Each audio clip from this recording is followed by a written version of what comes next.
Oui, bonjour, je ne sais pas si vous m'entendez. Donc, je suis Fabrice Delahaye, le directeur technique informatique de la PHP Nord. Dans mon périmètre d'intervention, j'ai les infrastructures et le sujet que nous préoccupait davantage ici, à savoir les problématiques de sécurité et plus particulièrement de cybersécurité. Ce que je vous propose, c'est de faire un état des lieux. Alors, sur les chiffres 2020-2021, je n'ai pas encore obtenu les chiffres 2022, mais on voit déjà bien, je pense, les tendances sur les 2 dernières années que je vous présente ici. Et les chiffres clés en termes d'incidents, que ce soit déclarés ou avérés, qu'on a rencontrés en France dans le milieu de la santé en général. Alors, je ne vais pas forcément énumérer tous les chiffres que vous avez devant vous. Ce qu'on peut quand même constater, j'allais dire, il y a deux éléments principaux. Le premier, c'est qu'on est quand même sur des données, un nombre de chiffres d'incidents déclarés qui est non négligeable, hein, puisque si on prend le premier chiffre, on est passé de 370 à peu près à plus de 730 incidents déclarés sur le portail des signalements. Donc c'est quand même un phénomène qui est lourd, qui est de plus en plus fréquent. Ça, c'est quand même le premier constat qu'on peut faire. On ne parle pas d'épiphénomène, c'est pas un hôpital dans un coin, mais c'est quasiment tous les hôpitaux aujourd'hui qui sont concernés à des niveaux de gravité différents. C'est le premier constat. Et le deuxième constat, qui est à peu près systématique sur l'ensemble des chiffres que vous avez devant vous, on a à peu près doublé les attaques et les signalements d'attaques entre 2020 et 2021. Et si on prend un peu plus de recul, on est à plus de 400% sur les 4 dernières années. Et donc, malheureusement, j'ai bien peur que sur les chiffres 2022, cette tendance lourde soit encore confirmée. Donc, on est quand même sur des attaques qui sont massives et qui sont en plus de plus en plus répétées et même de plus en plus professionnalisées. Alors, si on fait un panorama sur l'année 2022, alors ça m'a malheureusement rappelé de mauvais souvenirs à certains interlocuteurs qui sont intervenus juste avant moi. Globalement, sur l'année 2022, on peut constater qu'on a eu en moyenne une attaque majeure tous les mois. C'est à peu près, s'il y avait un point à avoir en tête, ce serait celui-ci, avec quand même des points vraiment principaux. Enfin, les attaques principales qu'on a constatées, c'est le sud francilien en fin d'été, en août 2022, et puis le CH de Versailles vers décembre. Ce qu'on constate aussi sur la PHP, c'est deux attaques, alors relativement mineures, deux tentatives en tout cas d'attaque sur le site de la PHP de Necker. Ça c'était en mai dernier, enfin il y a un an maintenant, et une attaque virale sur le Bicêtre en septembre.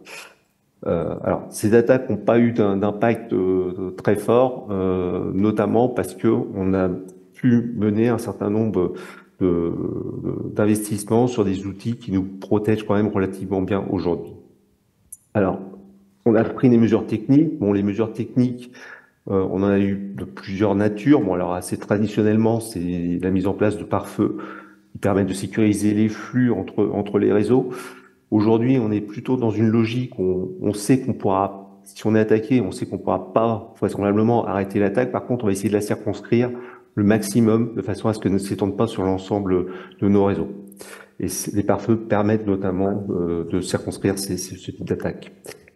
Un lourd investissement qui a été réalisé ces dernières années, c'est un outil qu'on appelle Cortex, alors qu'on peut voir comme un outil d'antivirus un peu de nouvelle génération, qui permet de sécuriser les postes de travail et les serveurs. Donc en fait, globalement, tous les équipements informatiques qui contiennent de la donnée, avec une technologie, alors c'est un peu tarte à la crème quand terme, mais avec de l'intelligence artificielle embarquée, c'est-à-dire qu'il ne va pas simplement constater si, contrairement à un antivirus classique, si on a une signature de virus sur le poste, mais aussi essayer d'analyser le comportement du poste par rapport à son habitude. Et en fait, c'est des signaux faibles qui vont permettre d'anticiper les attaques et de ne pas attendre qu'elles soient avérées ou connues pour que pour que le Cortex bloque le poste et donc évite que l'attaque se répande. On a aussi mené des renforcements au niveau de la télé maintenant, je crois qu'on l'évoquait tout à l'heure, en supprimant toutes les solutions qui étaient considérées comme non sécurisées. Et donc aujourd'hui, on a quand même un outillage qui nous permet de bien sécuriser l'ensemble de la chaîne lorsqu'il y a de la maintenance. Le revers de la médaille, c'est que c'est assez lourd à mettre en place, mais par contre, ça nous garantit une intervention le plus sécure possible. Donc la segmentation des réseaux, j'en ai parlé tout à l'heure sur les firewalls, bon, c'est quelque chose qu'on fait de plus en plus. L'idée, c'est de se protéger les réseaux les uns des autres, pas forcément à l'intérieur du réseau, mais faire en sorte que si une attaque a lieu sur un type de flux métier, par exemple biomédical, ça n'infecte pas la bureautique ou inversement. Et puis, on continue à travailler sur tout ce qui est la dette technique, puisque ce qu'on constate, c'est que la plupart du temps, alors, les technologies d'attaque vont utiliser des failles qui sont connues et sur lesquelles on ne peut plus intervenir parce qu'on est sur des technologies trop anciennes. Alors, je pense sur les Windows 7 pour les postes de travail, les Windows 2003 pour les serveurs. Donc, c'est quand même des serveurs qui ont des technologies qui ont presque 20 ans. Et donc, on a un gros travail actuellement en termes de mesures techniques pour éviter de réduire, pour éviter, réduire cette dette technique et essayer de remplacer ces équipements, vous savez, par des équipements qui sont up-to-date. On a également des mesures ISE qu'on a mis en place au niveau de la PHP. Alors, ça passe par plusieurs canaux. Le premier, et d'ailleurs à l'heure où je vous parle, on a un exercice qui se déroule autour de ce qu'on appelle le cryptex. Donc en fait, c'est des formations à la cybercrise, des exercices de cyberattaque que l'on fait sur l'ensemble des sites qui ont soit des urgences, soit un SAMU au sein de la PHP. Donc ça représente à peu près une vingtaine de sites pour la PHP. Rien que pour le GHU Nord, c'est 6 sites qui sont concernés. En plus de ça, alors pour le GHU Nord, qui inclut notamment l'hôpital de Bichat, on va avoir un exercice grandeur nature entre guillemets en juillet prochain, où on va simuler une cyberattaque dans le contexte des Jeux Olympiques, puisque l'hôpital Bichat sera un des hôpitaux référents dans le cas des JO de 2024. Bon, ça passe aussi beaucoup par la sensibilisation, donc les mesures organisationnelles, à travers l'envoi de messages essentiellement de bon sens, j'allais dire, autour d'une thématique donnée. Tous les 15 jours, on envoie voilà, comment protéger ses données, que faire, comment protéger sa messagerie. Ce sont des actions qu'on peut mener individuellement, sur lesquelles, voilà, il y a des réflexes à avoir et on sait très bien que souvent lorsqu'il y a eu une attaque, c'est soit lié à un phishing, c'est-à-dire quelqu'un qui n'a pas fait attention, qui a cliqué sur un lien et qui a permis finalement à un code exécutable malveillant de s'exécuter à l'intérieur du système d'information. Et puis on a les actions de préparation à la crise et de cyber-résilience. Alors c'est un peu lié au cryptex, c'est-à-dire qu'on est en train de se poser la question et de trouver des réponses à se dire comment faire pour fonctionner en cas d'attaque qui rend le système d'information inopérant. En clair, comment peut-on fonctionner sans informatique à l'hôpital? Et ça, alors c'est un travail qui est mené par un professeur au sein de la PHP.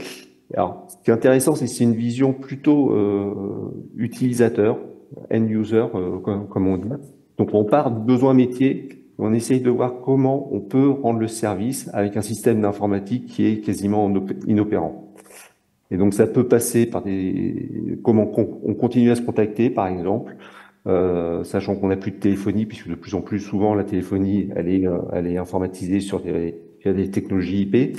Ça peut aller par comment je continue à imprimer, même si je n'ai plus de réseau. Bah, peut-être que ça peut passer par des postes isolés sur lesquels on va mettre des imprimantes. Voilà, c'est essentiellement de la logistique et essayer de voir comment on peut, alors, et mettre en place, c'est déjà pas évident, mais surtout, et peut-être le plus difficile, continuer à maintenir dans le temps tous ces équipements de secours finalement, qui n'ont pas vocation à servir au quotidien, mais sur lesquels on peut avoir besoin le jour où on se fait cyberattaquer.